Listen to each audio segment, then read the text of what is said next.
My name's Thomas Dozier. I go by Tom, or a lot of people in Richmond knew me by Tommy in my teenage and college years.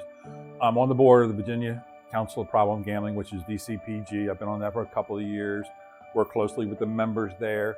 Also, in the meantime, I've gotten my schooling in for peer recovery specialist. So I've completed the 72 hours, and now I'm working with the VPGH to get my intern hours and get certified. So that's where I'm at with recovery. In my real world, my real work, I do social media work. I think one of the things that I've kind of emphasized over and over again, and being on the VCPG board, I've noticed people like this part of the story. I really don't have it down and out. I don't have that I just completely broke, I've lost it all and so forth. I just have a whole lifetime of gambling and over a period of time. So there might have been some downs, maybe in my 30s and so forth, but I was basically a horse player. I bet sports, I went to casinos, but those didn't really lure me in. It was the horse racing that lured me in, and I just stayed in the game. And what I did is I just maintained. And one of the things I try to point out is a lot of the compulsive gamblers are very smart, resilient, and resourceful people. They'll find money to gamble so they can stay in the game, just hoping for that next big win. Well, me being a horse player, there were some big wins. So what did the big wins do? They got me from point A to point B. Sometimes that's from 1980 to 1982 worth of gambling funds. And that went on and on and on. So you wouldn't have seen the warning signs. I was a fairly social person. Sometimes when I went into my gambling world, I was a lone wolf. I went to the racetrack a lot in the 90s by myself. So that was probably when I did my heaviest action. But I continued to gamble up until 9 years ago when I came into GA. So I've been in recovery for 9 years, but you wouldn't notice it. You wouldn't smell it, you wouldn't touch it, you wouldn't see anything about it.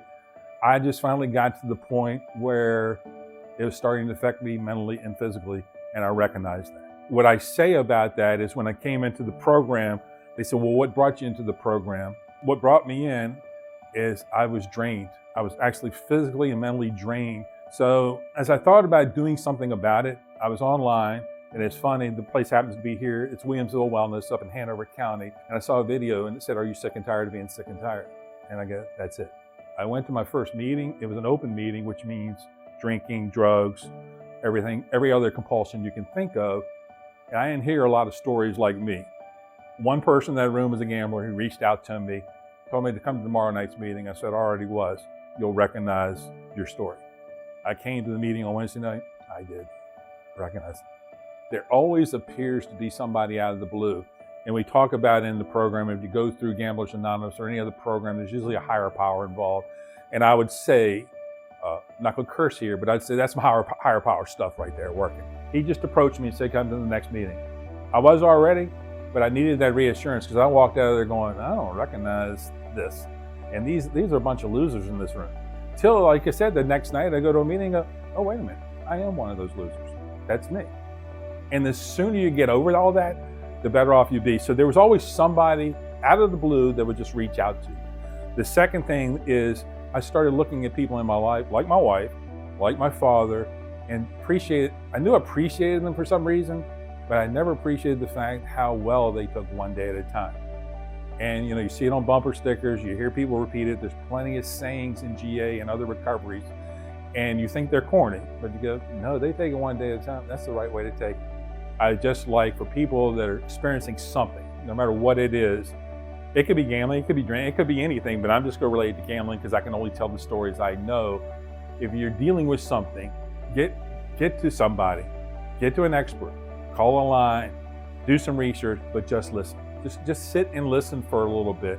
The second thing is do your own research, because don't come into recovery that somebody pushed you in. You're not going to stay.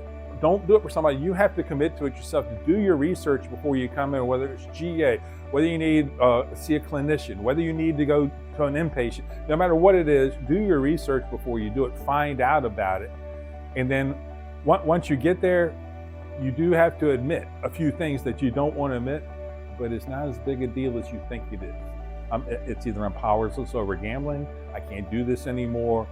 That person that just will put some research and some time and some listening into other people, finding out if they do have a problem, what do they do about the problem, and doing something about it, you'll be a better person from that point.